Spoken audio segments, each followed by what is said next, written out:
infeksi HIV, jangan takut. Kita punya programnya sama seperti orang dewasa. Jadi di situ biasanya pertama kali selalu pemeriksaan. Pemeriksaan itu banyak, semuanya dari darah. Kemudian kita selalu melihat apakah gizi putra bapak ibu itu cukup. Karena kalau makannya tidak bagus, otomatis berat badannya kurang. Padahal dengan sakit HIV-nya saja, kemudian dengan diare, dengan batuk pilek, itu membuat mereka tidak bisa bertambah berat badannya.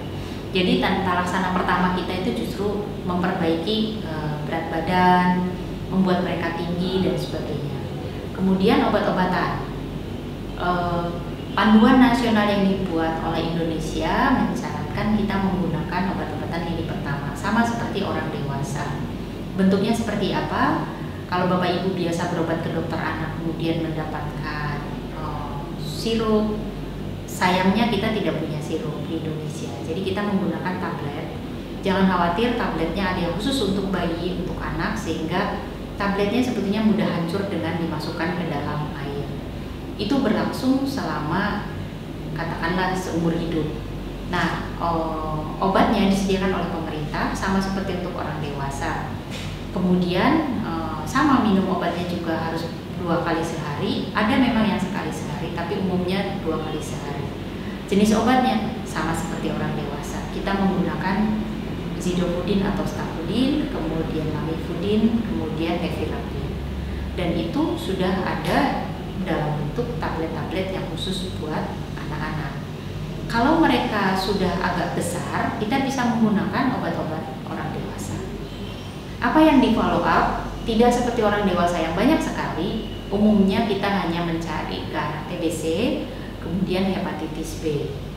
Memang di beberapa rumah sakit kita mencari lebih banyak, tapi umumnya di seluruh Indonesia kita menggunakan parameter TBC, kemudian hepatitis sebagai infeksi oportunistik yang paling utama dicari. Kalau ada, harus diobati. Kemudian obatnya apa yang dilakukan? Selain minum obatnya yang harus teratur, rutin sama seperti orang dewasa, pada waktu-waktu tertentu dilakukan pemantauan. Kenapa? Karena obat-obat itu tentu saja ada efek sampingnya. Bapak Ibu kalau sudah diberikan obat, kemudian ada masalah, jangan lari ke tempat lain, kembali ke dokter yang meresepkan. Karena dokter yang meresepkan pasti tak mengharapkan apa keluarannya, apakah ditunggu efek sampingnya, apakah ditunggu outcome pengobatannya. Jadi kalau kembali ke dokter yang sama, justru kalau ada masalah bisa ditangani dengan segera. Jangan takut, di Indonesia ada pelayanan berjenjang. Jadi kalau misalnya Bapak Ibu berobat di rumah sakit atau puskesmas, di tempat di mana mereka sudah bisa memberikan obat, kalau di tempat itu kemudian ada kesulitan, ada jejaringnya, karena pasti dirujuk ke tempat lain yang lebih tahu. Ada di situ beberapa dokter-dokter yang sudah dilatih supaya mereka bisa menangani efek samping, bisa menangani pengobatan yang lebih lanjut. Apa saja yang diperiksa? Memang kita baru sampai ke CD4. Viral load belum menjadi standar utama. Tapi kalau misalnya Bapak Ibu punya dana lebih, kami anjurkan untuk melakukan pemeriksaan viral load berkala. Karena pada anak-anak yang sangat kecil, kalau sudah mulai dengan pengobatan, itu resistensinya cukup banyak timbul. Jadi untuk yang di bawah 5 tahun, standarnya harus ada viral loadnya sebetulnya. Cuma memang belum dimasukkan ke dalam panduan nasional. Sama seperti orang dewasa. Dan jangan takut, meskipun obat-obatan yang digunakan itu obat-obat lama, artinya sudah lama, lebih dulu ada di dunia, efek sampingnya tidak sebanyak yang ditemukan pada orang dewasa.